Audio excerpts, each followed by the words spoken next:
የብርሃን ሞባይል ባንኪንግ እንዲህ ተሻሽሏል፣ ይበልጥ ዘመኗል። በብርሃን ፍጥነት ያሻውትን የሚፈጽሙት ጊዜውን የሚመጥን የሞባይል ባንኪንግ አገልግሎት ከብርሃን ባንክ። እስኪ መተግበሪያውን አፕዴት ያድርጉና አዲሱን አቀራረብ ይመልከቱ። የሚፈልጉትን በሙሉ በፍጥነት በቀላሉ ወዲያውኑ ገንዘብ ወደ አካውንት እንዲሁም ወደ ዋሌት መላክ፣ ክፍያዎችን መፈጸም፣ የአየር ሰዓት መሙላት፣ ስቴትመንት ማውጣት፣ ቀሪ ሂሳብ መጠየቅና ሌላም ሁሉንም በቀላሉ። አዲሱ የብርሃን ባንክ የሞባይል ባንኪንግ መተግበሪያ አሁኑኑ አፕዴት ያድርጉ። ብርሃን ባንክ እንደ ስማችን ብርሃን ነው ስራችን። ስለ ሁለቱም አሰልጣኞች እናንሳ። ስለ ሊዮኔል ስካሎኒ የስፔን ብሔራዊ ቡድን አሰልጣኝ ስለሆኑትም ስለ ሉዊስ ደ ላ ፉዌንቴ። ሁለቱ እንግዲህ አሁን በዓለም ዋንጫ ታሪክ ለመጀመሪያ ጊዜ ሁለቱን ትልልቅ አህጉራዊ ውድድሮች ያሸነፉ ቡድኖችን ለፍጻሜ ይዘው የመጡ ናቸው። ሆኖ አያውቅም ከዚህ በፊት የኮፓ አሜሪካ ዲፌንዲንግ ሻምፒዮን የሆነ ወይ የወቅቱ የኮፓ አሜሪካ ሻምፒዮን የሆነ ቡድን ከወቅቱ የአውሮፓ ሻምፒዮን ጋር በዓለም ዋንጫ ፍጻሜ ሲገናኝ ለመጀመሪያ ጊዜ ነው እና የግማሽ ፍጻሜዎች ጨዋታዎቻቸውን ካሸነፉ በኋላ እሁድ በሜት ላይፍ ይገናኛሉ። ግን ሁለቱ ሰዎች ሲገናኙ ለመጀመሪያ ጊዜ አይደለም። ሁለቱም ወደዚህ እነሱን መጣፈንታ ነው መሰለኝ የመራቸው። ምክንያቱም ሊዮኔል ስካሎኒ ቲም ቪክሪ የሚባለው የላቲን አሜሪካ የእግር ኳስ ዘጋቢ፣ ፕሬዘንተር እና ብሮድካስተር ጸሐፊም የቢቢሲም ጸሐፊ ነበር ለረጅም ጊዜ። የስፔንም ላይ ይጽፋል አሁን እና እሱ ምን ይላል? ርካሽ በመሆኑ ምክንያት ነው ይላል። ርካሽ በመሆኑ ምክንያት ነው ሰውየውን ማለት አይደለም ኦብቪየስሊ፣ ግን አነስተኛ ገንዘብ ምክንያቱም የአርጀንቲና ብሔራዊ ቡድን በጣም መጥፎ ሁኔታ ውስጥ ነው የነበረው። 2018 የዓለም ዋንጫ ሁኔታዎቹ በሙሉ የተፍረከረኩበት መንገድ አስደንጋጭ ነበር። ያኔ ልክ እንደ ሜሲ እንደ ዲማሪያ ሁሉ የሮሳሪዮ ልጅ የሆኑትን ሆርሄ ሳምፓውሊን የኤልሳ ደቀ መዝሙር ናቸው። በክለብ እግር ኳስ በጣም የተሳካላቸው ናቸው። በተለይ ደግሞ በቺሌ ብሔራዊ ቡድን አርጀንቲናን ኮፓ አሜሪካ ያሳጡ 2 ድሎች ነበሯቸው። ስለዚህ አሰልጣኝ ሆኖ ተሾሙ። ግን በታክቲካቸውም በምርጫዎቻቸውም ግን ደግሞ መልበሻ ክፍል ውስጥ የነበረውን ጠብ ማስታገስ ባለመቻላቸውም የ2018 የዓለም ዋንጫ ያኔ የሜሲ የመጨረሻ የዓለም ዋንጫ መስሎን ነበር። ምክንያቱም ሜሲ ስንት ዓመቱ ነበር ያን ጊዜ? 33 ዓመቱ ነበር። ሌላ የዓለም ዋንጫ የሚጫወትም አይመስልም ነበር ለነገሩ ነው 30ዎቹ ነበር። ለማንኛውም ሊዮኔል ስካሎኒ የዛ ቡድን ስታፍ ነበር እና አንደኛው ኃላፊነቱ የነበረው የተጋጣሚን ቡድን አጫወት መገምገም ነው። የኦፖዚሽን ቲም ስካውት ሆኖ ነበር ይሰራ የነበረው እና በአርጀንቲና ከውድድሩ ውጭ የሆነችው በፈረንሳይ ነበር አይደል? 4-3 ያለቀው ጨዋታ እና በፈረንሳይ ብሔራዊ ቡድን ተመስጦ ነበር ይላሉ በዴሾ የቡድን ግንባታ እና መጀመሪያም ሲጀምር ልክ እንደ ፈረንሳይ የሚጫወት ቡድን ነበር ለመገንባት የሞከረው። ቶሎ ኳስ የሚቀማ ግን በፍጥነት በመልሶ ለማጥቃት የሚሞክር። ይሄ ለሜሲ አይነት ተጫዋች የሚሆን አልነበረም። ስለዚህ ይላል ቪክሪ። ግን ልክ 2018 የዓለም ዋንጫ ካበቃ በኋላ የአርጀንቲና እግር ኳስ ፌዴሬሽን ከፍተኛ የፋይናንስ ቀውስ ውስጥ የነበረ በመሆኑ ምክንያት አርጀንቲና በክለብ እግር ኳስ ስኬታማ የሆኑ ትልልቅ አሰልጣኞች የነበሯትም ቢሆን ለምሳሌ በጊዜው ፖቼቲኖ የቶተናም አሰልጣኝ ነበር። በጣም ስኬታማ የስራ ወቅት ላይ ነበር። ዲየጎ ሲሞኔ የአትሌቲኮ ማድሪድ አሰልጣኝ ሆኖ በጣም ስኬታማ ነበር። ማርሴሎ ጋያርዶ ሪቨር ፕሌትን ኮፓ ሊበርታዶሬስ እንዲያሸንፍ ያደርግ ነበር። ሌሎችም አሰልጣኞች ግን እነዚህን አሰልጣኞች መቅጠር ለስራው ፈቃደኛ ላይሆኑ ይችሉ ይሆናል፣ ግን ደሞዛቸውም የሚቻል አልነበር። ስለዚህ ስካሎኒ ምንም አይነት ፕሮፋይል የለውም። የአዋቂ ቡድን አሰልጥኖ አያውቅም። የአደልት ፉትቦል አሰልጥኖ አያውቅም። ለጊዜው እንደ ሽግግር በቃ እሱ ኃላፊነቱ ይሰጠው ተባለና ኃላፊነቱን ተረከበ። ስለዚህ በድንገት ነው ወደ አርጀንቲና ብሔራዊ ቡድን አሰልጣኝነት የመጣ።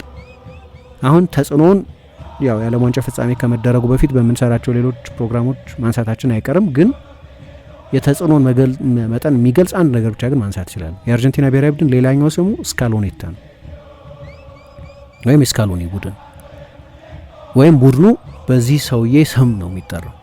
2021 ላይ ኮፓ አሜሪካን ከ1993 በኋላ አሸነፉ። 2022 ላይ የዓለም ዋንጫን ከ1986 የሜክሲኮ የዓለም ዋንጫ በኋላ አሸነፉ። የሜሲ የመጀመሪያው የዓለም ዋንጫ ነው። ከዛ ኮፓ አሜሪካን በድጋሚ ያሸነፉ። አሁን ደግሞ ሁለት የዓለም ዋንጫ ለማሸነፍ እሁድ የፍጻሜ ጨዋታ ያደርጋሉ። እና የሚገርም ስኬት ያለው አሰልጣኝ ነው። ከዛ ደግሞ ሞደው አንድ ነገር አለ። አሰልጣኞች የተለያየ ስታይል አላቸው። አንዱን ስታይል ልትወዱ ትችላላችሁ፣ ላትወዱ ትችላላችሁ። ግን በተች ላይን በቴክኒክ ቦታው ላይ ያለው ጠባይ አልቃሻው ልጅ ክራይ ቤቢ ይሉኛል ምናምን ይላል። እሱ ብዙ ጊዜ ስሜታዊ ነው እንደምታዩት። ግን ታክቲካዊ ትእዛዝ እየሰጠ ተጫዋቾች ላይ ሲያንባርቅ አታዩት። በጣም የተረጋጋ ሰው፣ የሰከነ ሰው ነው። አንድ የሊዮኔል ስካሎኒ የቅርብ ሰው የሆነ ሰው ሁለተኛው ዝነኛ ሊዮኔል ይባላል በአርጀንቲና ብሔራዊ ቡድን ካምፕ ውስጥ። ዋናው ሊዮኔል ሜሲ ስላለ ግን በቴክኒክ ቦታ ላይ መወራጨት ልክ ሳምፓውሊ እንዳደረጉት። ሳምፓውሊ ደግሞ የሚቀመጡ አይደሉም። የሳምፓውሊን ጂፒኤስ ብትለኩት በቴክኒክ ቦታ ላይ ሲመላለሱ አይቀመጡም ለደቂቃ። እንዲያውም ቢያልሳቁ ቁጭ ይላሉ። ያቺ ትንሿ ማቀዝቀዣ ላይ ይቀመጡ የለ እዛች ጋር ቁጭ ብሎ ነው የሚያዩት። እንዲያውም እሳቸው ኤሎኮ የሚሏቸው የሳምፓውሊ መምህር የሚባሉት ማለት ነው። ሳምፓውሊ ደግሞ በኪሎ ሜትር ጌጅ ብታደረጉት ጨዋታው ከተጀመረበት ጊዜ ጀምሮ ከአንደኛው የቴክኒክ ስፍራቸው ጠርዝ እስከ ሌላኛው ሲመላለሱ ከአንዳንድ ተጫዋቾች በኪሎ ሜትር ይበልጣል። አይቀምጡም ለሰከንድ። የእሳቸው ስታፍ ነበር፣ ምናልባት ያንን አልወደደው ይሆናል። ስለዚህ እርጋታ ለማሰራጨት ለማስተላለፍ ብዙ መወራጨት አያስፈልገውም እና የኤግዙድ የሚያደርገው የሚያስተላልፈው እርጋታን፣ ስክነትን፣ ቡድኑን የሚበጠብጥ ፕሬሸር የሚጨምር ሳይሆን በእርጋታ ነው ያንን የሚያደርገው። ስለዚህ ይሄ ደግሞ ለሜሲ ምን አዲስ ታክቲካዊ ነገር ሊነግረው ይችላል ሊዮኔል ስካሎኒ ወይ ዲማሪያ ወይ ለፓሬዴስ። በትልልቅ አሰልጣኞች በክለብ እግር ኳስ የሰለጠኑ ናቸው። ምንም ታክቲክ የለውም ልል አይደለም ይሄ አርጀንቲና ብሔራዊ ቡድን፣ ግን አዲስ የተለየ ጽንሰ ሀሳብ ለተጫዋቾቹ ለማስረዳት መወራጨት አያስፈልገውም። ስለዚህ ያ ካልምነስ ከሉዊስ ደላፎይንቴ ጋር ይመሳሰል። ሉዊስ ደላፎይንቴም እንደዛ ናቸው፣ ስቶይክ ፊገርስ የሚሏቸው። ለነገሩ ማርኮስ ኦሬሊየስ የሚባለውን የቀድሞ የሮማ ታላቅ ሰው ያደንቁታል። ስለ ስቶይክ ፍልስፍና ምናምን የማንበብ ፍላጎት ካላችሁ አንብባችሁ የምታውቁ ከሆነ ማርኮስ ኦሬሊየስን ታደንቁታላችሁ። ሌሎችም ሰዎች አሉ፣ ግን አንደኛው ስቶይሲዝም የሚባለው ስክነት፣ መረጋጋት፣ የፐርስፔክቲቭ ሰው መሆን ለዛ ሊሆን ይችላል። እሳቸውን በቴክኒክ ቦታ ላይ እኔ ሲጮህ አይቻቸው አላውቅም። ሉዊስ ደላፎይንቴ በጣም የተረጋጉ ናቸው። ሁለቱም ቡድኖች ላይ የሚያሰራጩት ነገር እርጋታ ነው። ግን ደግሞ ሁለቱንም ከዚህ በፊት እጣ ፈንታ አገናኝቷቸው ያውቃል። በነገራችን ላይ ስካሎኒ አሰልጣኝ ሲሆን ዲየጎ ማራዶና ደስተኛ አልነበረም። ግን ማራዶና ብቻውን አልነበረም። እሱ እኔ ምታተኛ አይደለሁም፣ ከልቤ ነው የምናገረው፣ የሚጫወቱ ተጫዋቾቹ ናቸው። ስለዚህ እኔ ተጫዋቾቹ የሚመቻቸውን ከባቢ መፍጠር ነው ኃላፊነት፣ ያንን ኢንቫይሮንመንት መፍጠር ነው ኃላፊነት እንጂ ምትሃት ልሰራ አልመጣሁም ይላል። ከነዛ ሶስት ትልልቆቹ ድሎቹ በኋላም ቢሆን የኔ ተአምር ነው አይልም። በቀደም እንግሊዝን ካሸነፉ በኋላም ስለ ተጫዋቾቹ ነው ሲናገር የነበረው። እንደ ተጫዋችነት የኑዌልስ ኦልድ ቦይስ፣ የኤስቱዲየንቴስ፣ የዴፖርቲቮ ላ ኮሩኛ፣ የዌስትሃም፣ የላትሲዮ፣ የማዮርካ፣ የአታላንታ ቤርጋሞ ተጫዋች ነበር። ግን አሰልጣኝ ሆኖ ሲሾም ማራዶና ሊዮኔልን ወደዋል፣ አሪፍ ሰው ነው፣ ጥሩ ሰው ይመስለኛል። ግን ምንድነው ለአርጀንቲና ብሔራዊ ቡድን ለምንድነው የተሾመው? አይደለም የአርጀንቲና ብሔራዊ ቡድን ሊመራ ትራፊክ ወጥቶ መምራት አይችልም። ያው እንደምታውቁት ማራዶና እንዲህ አይነት ንግግሮች ለመናገር ችግር የለበትም። እንደዚህ አይነት አስተያየት ሰጥቶ ነበር። ብዙዎች አርጀንቲናውያን ደስተኞች አልነበሩም በሱ መሾም ምክንያት። ግን አሁን ከሜኖቲም በላይ ሊሆን እኮ ነው፣ ከቢላርዶም በላይ ሊሆን እኮ ነው። ምክንያቱም ቢላርዶም ሜኖቲም አንዳንድ የዓለም ዋንጫዎች ነው ያሸነፉት። 2 ኮፓ እና አንድ የዓለም ዋንጫ አለ። ሁለተኛ የዓለም ዋንጫ ካሳካ በታሪክም 3ኛው ቡድን ብቻ ነው የሚሆነው። ከሊዮኔል ሜሲ ጋር ደግሞ ሁልጊዜ አብሮ ነበር። ሜሲ የመጀመሪያ ጨዋታውን ሲያደርግ ለምሳሌ ከሃንጋሪ ጋር በ43ኛው ሰከንድ ተቀይሮ እንደገባ 43 ሰከንድ እንደተጫወተ ነው በቀይ ወጣ ሄዶ አርቢትሩ ላይ አንባረቀው እሱ ነበር። ያን ጊዜ የ2006 የዓለም ዋንጫ ካምፕ ውስጥም አብረው ነበሩ። ብዙ ጨዋታ አልተጫወተም ያኔ የነበሩት የሆሴ ፔከርማን ቡድን ውስጥ በጠቅላላ 7 ጨዋታ መሰለኝ ለአርጀንቲና ብሔራዊ ቡድን የተጫወተው። ግን በተለይ በዴፖርቲቮ ላ ኮሩኛ ስኬታማ ነበር። 200 ጨዋታዎች አድርጓል። ላሊጋን በሚሊኒየሙ ዓመት በ1999 2000 አሸንፏል። ኮፓ ዴል ሬይ አሸንፏል። 2 የስፔን ሱፐር ካፖች አሸንፏል። በሳንታፌን የተወለደው ግን የዘር ሐረጉ ከጣሊያን ነው የሚመዘዙ። ለዚህ ነው ትንሽ ጣሊያናዊነት አለብኝ የሚለው እና ደግሞ ጥምር ዜግነት ያለው የጣሊያን ዜግነትም አለው። 6 አያትና ቅድመ አያቶቼ ከጣሊያን ናቸው ይላል። ሜሲም ለነገሩ እንደዛ ነው። ማግሊያ፣ ዲቴና፣ ቶሌንቶ፣ ማቻሬታ ከሚባሉ ጣሊያን አካባቢዎች የሄዱ ናቸው። የእሱ ደግሞ ከማርቼ ነው የሄዱት። የሚኖረው ግን አሁንም ድረስ የሚኖረው ማዮርካ ውስጥ ነው። ማዮርካም ተጫውቶ ያውቃል። በላሲዮ በነበረበት ጊዜ ሚሮስላቭ ክሎሰ የቅርብ ጓደኛ ነበር። ሜሲ ደግሞ በዚህኛው የዓለም ዋንጫ ላይ ሚሮስላቭ ክሎሰን ሬካርድ አሻሽሏል። የሉዊስ ደላፎንቴ የስፔን ብሔራዊ ቡድን አሰልጣኝ የመሆን ጉዳይ ልክ እንደዚህ የስፔን ብሔራዊ ቡድን ገንዘብ ስላነሰው አይደለም እሳቸውን የቀጠራቸው፣ ግን ሱፐርስታር አሰልጣኝ ሞከሩ። የመጨረሻዎቹ 2 ቁጥሮቻቸው አልሰሩላቸው።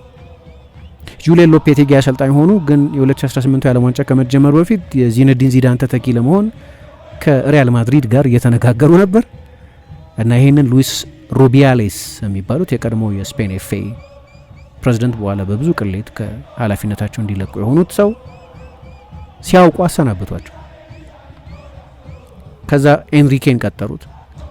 የሉዊስ ኤንሪኬም የ2022 ዓለም ዋንጫ መጨረሻ ያማረ አልነበረም። ስለዚህ ስታር አሰልጣኝ አንፈልግም፣ አሁን የኢንስቲትዩሽን ሰው ነው የምንፈልገው አሉ እና ከስፔን የ15 ዓመት በታች ቡድን አሰልጣኝ ከነበሩት ሰው ጀምረው የኦሊምፒክ ቡድኑንም ከ19 ዓመት በታች ከ23 ዓመት በታች ቡድኑን ያሰለጠኑትን ሰው አሰልጣኝ አድርገው ሾሟቸው።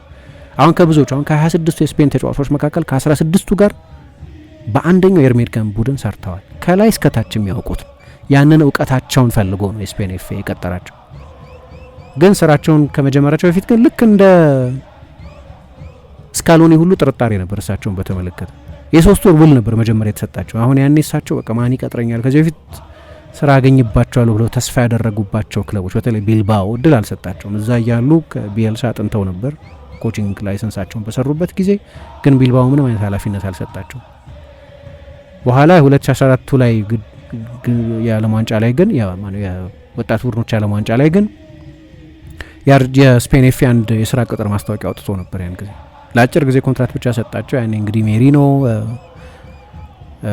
ኡናይ ሲሞን አይነት ተጫዋቾች ያሉበትን ቡድን ይዘው ወደ ዓለም ዋንጫ ሄዱ። ያኔ በኪሚህና ሳኔ ባሉበት የጀርመን ቡድን ተሸነፉ። ግን ከዛ በኋላ ነው ቋሚ ኮንትራት ያገኙት። የዓለም ወጣቶች ዋንጫን፣ የአውሮፓ ወጣቶች ዋንጫን እና ኦሊምፒክ ላይ ደግሞ የብር ሜዳሊያ አሸንፈዋል። እሳቸውን በዚህ ሁኔታ ነው ወደ ኃላፊነት የመጡት። ግን ለመጀመሪያ ጊዜ ሁለቱ ሰዎች የተገናኙት ስካሎኒ የአሰልጣኝነት ላይሰንስ ለመስራት በዩኤፋ አማካኝነት ግን ከስፔን ኤፍኤ ጋር በነበረ ስምምነት ነው ስራው እድሉ የተገኘው። የኮቺንግ ላይሰንሱን የሰራው እዛ ነው እና አንደኛው አሰልጣኝ የነበሩት ክላስሩም ውስጥ አንደኛው አሰልጣኝ የነበሩት እርሳቸው ናቸው። እነሱ ላሮዛስ የሚሉት የፈረንሳይ የክሌርፎንቴን አቻ ወይም የኮቨርቺያኖ አቻ በሆነው የስፔን እግር ኳስ የኤፍኤ ትምህርት ቤት ውስጥ የተገናኙት። ኤቮሉሽን ኦፍ ፉትቦል ኤንድ ቲም ቢልዲንግ የእግር ኳስ ዝግመተ ለውጥና የቡድን ግንባታ በሚሉ 2 ርዕሶች ላይ ነው ሌክቸር የሰጡት እና ያኔን የተዋወቁት። እንግዲህ እዛ የማሰልጠን ክፍል ውስጥ ሌሎች ገናና ስሞች ነበሩ። ፌርናንዶ ሬዶንዶ፣ ሁዋን ካርሎስ ቫሌሮን፣ ሃቪየር ሳቪዮላ፣ ቫልተር ፓንዲያኒ፣ ሌሎችም ስሞች ነበሩ። ግን እሳቸው ከኃይለኛ ተማሪዎች መካከል አንደኛው ነበር። ይከራከር ነበራሉ እና በጣም ጥሩ አሰልጣኝ ነበሩ ደግሞ ይላል። ጥሩ አስተማሪ ነበሩ። አንዳንድ ኢንስትራክተሮች ቶሎ ወደ ቤታቸው ለመሄድ ስለሚቸኩሉ በቂ ትምህርት አይሰጡንም። ግን እሳቸው ሻቢ አሎንሶም ነበረበት እዛ ክላስ ውስጥ፣ ሌሎችም ስሞች ነበሩ። ግን እሱ ዝም ብሎ ትምህርት የሚወስድ ብቻ ሳይሆን ቻሌንጅ የሚያደርግ ዲቤት የሚያደርግ ያንን አሰልጣኞች ጋር የሚታይ ሪለንትለስ መሆን የእውቀት ጥማት ነበረው። ግን በዛው ልክ ደግሞ አስተማሪውንም የሚሞግት አይነት ነበር ይላሉ። አሁን አስተማሪና ተማሪ በፍጻሜው ጨዋታ ይገናኛሉ ማለት ነው እሁድ ዕለት። ይሄም አንድ ሳይድ ስቶሪ ነው። በጣም አመሰግናለሁ ስላደመጣችሁን አድማጮቻችን። የፉትቦል ካፌ ዝግጅት ይህንን ይመስል ነበር። ሰኞ በሬዲዮ እናገኛቸዋለን። ከዛ በፊት በዩቲዩብ ላይ ሌሎች ኮንቴንቶች ይኖሩናል ከዓለም ዋንጫ ፋይናል በፊት። ግን ሌሎችን ጉዳዮች ለማድመጣችሁ አመሰግናለሁ። የአራዳ ኤፍኤም ሌሎች ዝግጅቶች ይቀጥላሉ። በደህና ዋሉ።